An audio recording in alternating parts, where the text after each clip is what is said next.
J'aimerais ce soir faire un témoignage concernant le combat de la destinée. Pour véritablement se positionner pour le combat de sa destinée, il faut avoir les bonnes armes.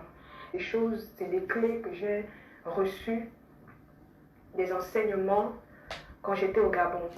Et depuis bientôt 2 ans, je suis en France avec toute ma famille. Le combat de la destinée. Vraiment, je bénis Dieu parce que lorsqu'on n'y est pas préparé, lorsqu'on n'a pas de mentor, lorsque on n'a pas les armes, on ne peut pas. Le Seigneur m'a fait la grâce en fin 2016 de rencontrer sa servante.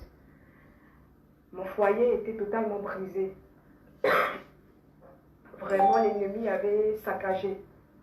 Et moi-même, j'étais l'actrice vraiment de tout ce qui se passait. J'étais vraiment le prototype vraiment de cette femme insensée qui brisait son mariage, qui brisait tout autour d'elle, dans les relations avec la belle famille. Et lorsque je rencontre sa servante, la prophétesse Edwige Adam Manangoy, j'avais fait une prière au Seigneur. Je savais qu'il fallait que les choses changent, mais je n'avais personne en fait.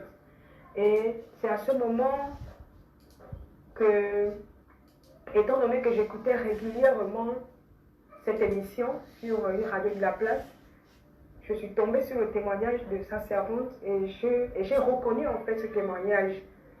J'ai réalisé que j'avais déjà entendu parler de cette femme. Et le Seigneur m'a fait la grâce de participer à une conférence qu'elle a organisée quelques semaines plus tard. Et après cette conférence, les enseignements de formation sur la baptiseuse en Christ ont vu le jour.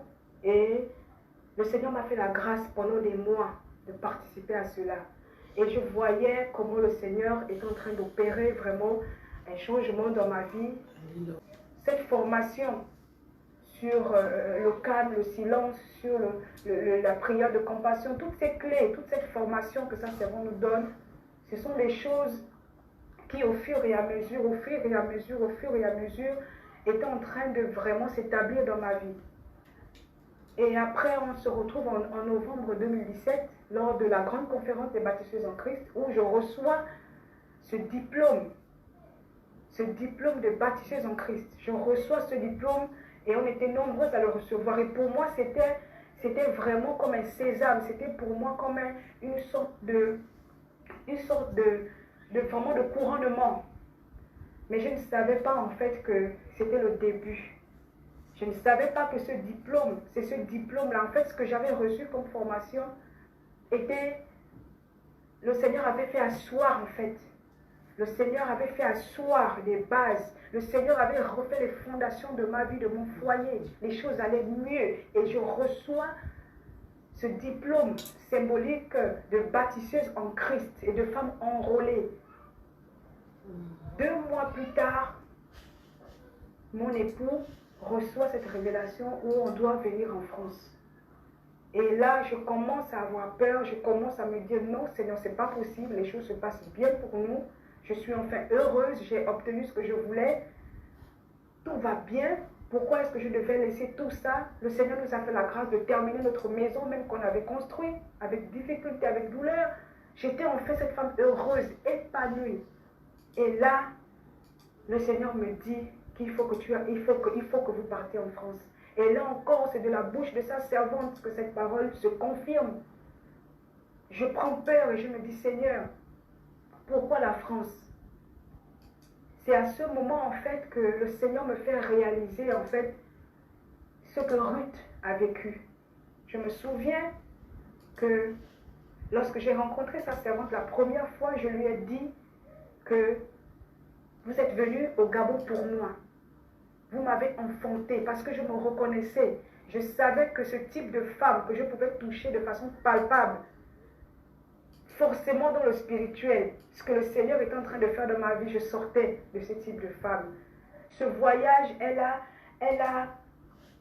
était là.